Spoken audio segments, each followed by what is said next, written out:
자, 한 번은 드와이트 무디가 한 소년에게 기도가 너는 무엇이라고 생각하니? 하고 질문했습니다. 그때 이 소년이 기가 막힌 대답을 합니다. 기도란 예수 그리스도의 이름으로 죄를 고백하고 하나님의 자비하심을 감사하며 우리의 소원을 하나님의 뜻과 일치하게 올리는 것입니다. 기도는 그래서 하나님께 당신 뜻대로 나를 인도해 주시옵소서라고 구하는 것입니다. 다시 말해서 하나님의 처분에 내 인생 전체를 드리는 것이에요. 그것이 기도입니다. 성도 여러분, 기도는요, 우리가 원하는 것을 하나님께서 하도록 설득하는 것이 아닙니다. 하나님을 설득하려고 하지 마세요. 우리에 대한 하나님의 뜻은 우리의 구원과 영생이기 때문에 그래요. 우리가 그것을 바꾸려고 하면 큰일 나는 것이에요. 그래서 우리가 아무리 기도한다고 해도 하나님께서는 바꿀 수가 없는 거예요. 그래서 기도의 응답이 안 되는 거예요. 그게. 한 번은 두 사람이 농사를 짓는데요. 한 사람은 그리스도인입니다. 또 다른 사람은 불신자예요. 하나님을 믿지 않았습니다. 근데 이 그리스도인이 밭을 갈아야 되는데 일하지 않고 기도만 열심히 했어요. 주여, 이 밭에서 수확이 나와야 됩니다. 이 밭에서 수확이 나오면 제가 가난한 자를 도와야 됩니다. 저희 가족도 먹어야 됩니다 하고 기도를 열심히 하는 것이에요. 그런데 불신자는 기도는 하지 않았지만 열심히 밭에 나가서 씨를 뿌리고 김을 메고 일을 했습니다. 이제 가을이 됐습니다. 누구의 농사가 더 수확이 많았을까요? 예? 누구의 농사가? 불신자가 많은 거예요. 하나님께서 우리에게 해야 될 의무를 주셨어요. 또 우리의 마음에 올바른 판단과 선택을 주셨어요. 그것을 무시하고 기도에게 매달리는 것은 하나님의 뜻이 아닙니다.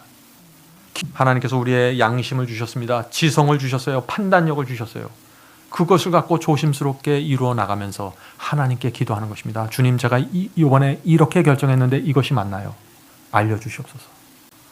이번 이 선택에서 주님의 영광이 드러나도록 도와주시옵소서. 이렇게 기도하면서 나가야 된다는 것이죠. 이 기도는요, 1800년대 스펄전 목사님이 했던 기도입니다. 하늘에 계신 아버지, 나의 길이 아니라 주의 길로 인도하여 주시옵소서.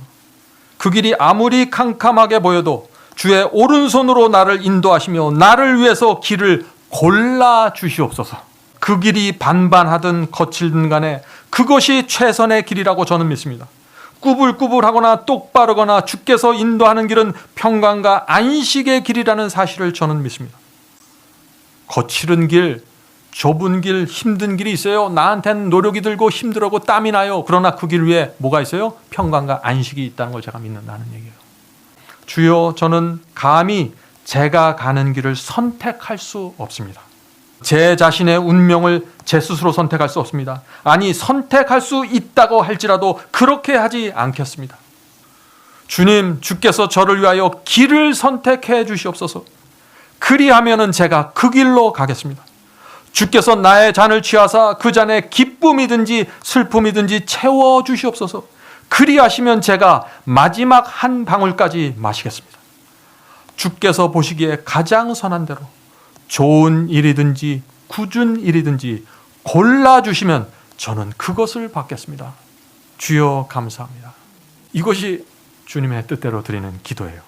하나님을 전적으로 의지하는 기도입니다. 기도를 이렇게 드리면 응답 받을까요?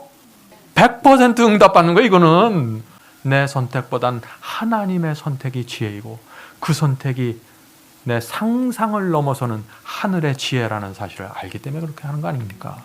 기도하는 이유가 무엇일까요? 주님과 대화하고 싶으니까 기도하는 것이에요.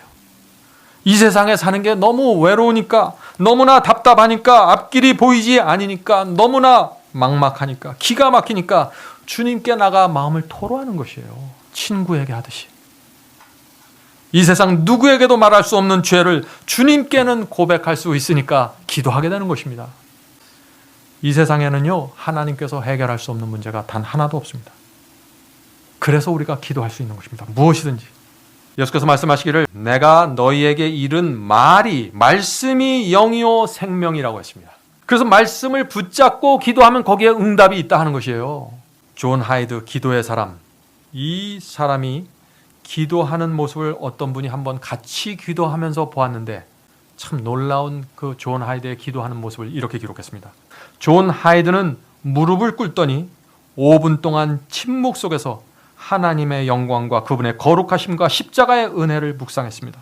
5분 동안은 내 심장 소리와 존 하이드의 심장의 두근거림을 들을 수 있을 정도로 조용한 침묵 속에서 하나님의 임재 안으로 들어갔습니다.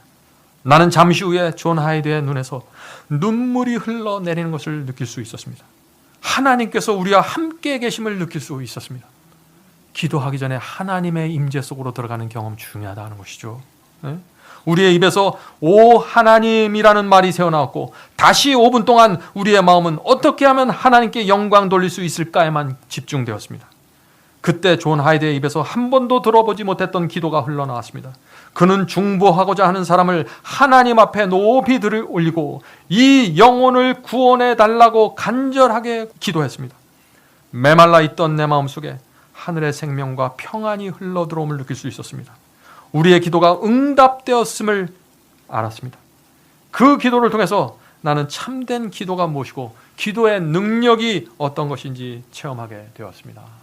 성도 여러분, 이것이 기도입니다. 기도는 하나님의 임재 속으로 들어가는 것입니다. 하나님께서 언제 어떻게 응답하고 무엇을 주실지는 하나님께 맡기세요. 그것이 아버지를 믿는 믿음 아닙니까?